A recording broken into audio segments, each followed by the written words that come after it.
Okay, so welcome to the new video. We left off before with creating our first bot, and it's been 2 days ago since I've made this bot in the previous videos, and it already has made 3% and is an average of 0.44% in plus. And we will look at the trades the bot has made. So as we can see at this moment, we are positive on 2 trades, negative on ONT/USDT coin, and we have made several trades here, 0.33 and 0.9, and anyway, so at this moment we can do something if we wish. When the trade is open and in pluses, we can do something. We can sell now, we can buy in. Now, in this point, I'm looking that this trade is minus 1.30%, but if we look to the chart, we can maybe have a decision. What can we do? So, and the chart seems that the coin has actually fell down a little bit. Well, maybe he will rise up a little bit, but it's supported by the higher points here. So, well, it can also fall down a little bit lower on the trend right here. But we are looking for a small target. So trend lines may help, but not necessarily they can help. They may help. So at this point, I'm thinking, well, maybe wait. Let's see. Okay, it's trending upwards from the trend line. So at this point, I'm thinking, well, maybe it isn't such a bad idea. It has bought this trade for $73. Maybe I will buy in, let's say $50, and I will average down a little bit average down. So this should not be used. This option, buy-in option, should not be used. This is actually a really dangerous option. It should not be used if you do not understand or have the idea of where and why the price will move. But it can be used if, for example, the price is really low. If, for example, the bot or you manage to buy somewhere here, the price has went down highly, strongly, but the price is really low. It can be used to average out a little bit and lower down your target a little bit. I'll show you what I mean. So we will buy another 50%. Another $50. So that will be slightly less than half of the trade. So the price will average down a little bit, and we have now minus 0.72%. So that's how you can use averaging or average down, or also known as buy-in function on the trader website. So for example, in this case also, let's look at BNB USDT. Let's close the ONT close. Let's look at it. Let's see what's going on with BNB. Well, the BNB coin itself, for example, is trending also nicely upwards, especially.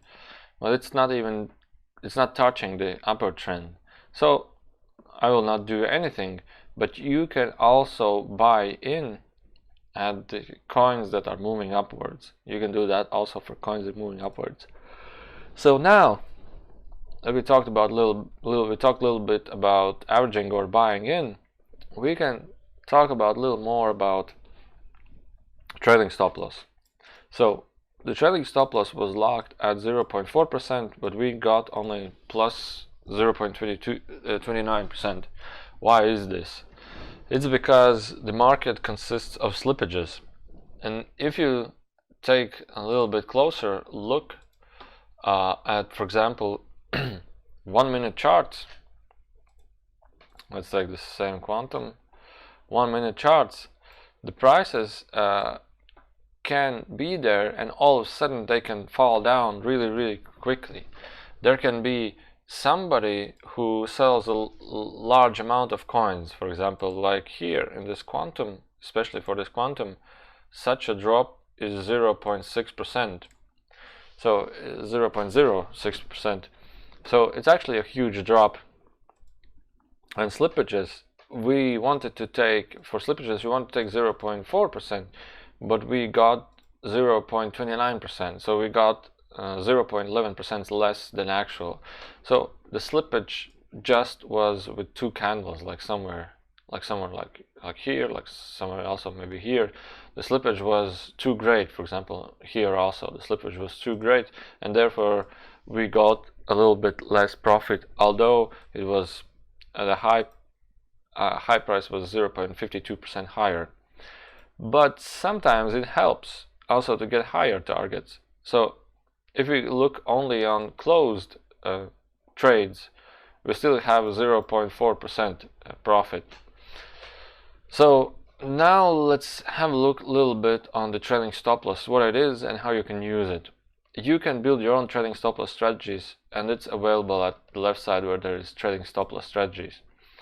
By default you have available 3 strategies, but you can make your own strategies, and in this video I will show you how you can do that. You just click at the new trailing stop loss strategy, name it. Let's say I wanna call it small targets 0.3%. I want to take small targets. Small target 0.3%, and now the thing is we need to add steps, so it's the same name, and we need to add steps or stops, you call it as you wish. Now there is one activation and there is one place to your stop loss. So it will activate once the target is reached 0.30% and place stop loss at 0.25%.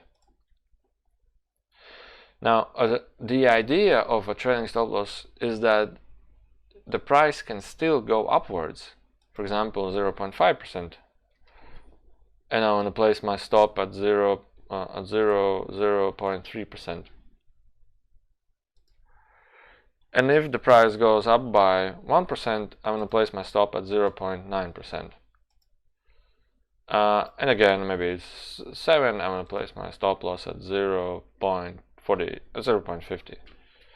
And you can do this with higher and higher targets. You can set it up step by step, maybe with like 2% to 1.5%. So you have always a greater chance for the price to go up.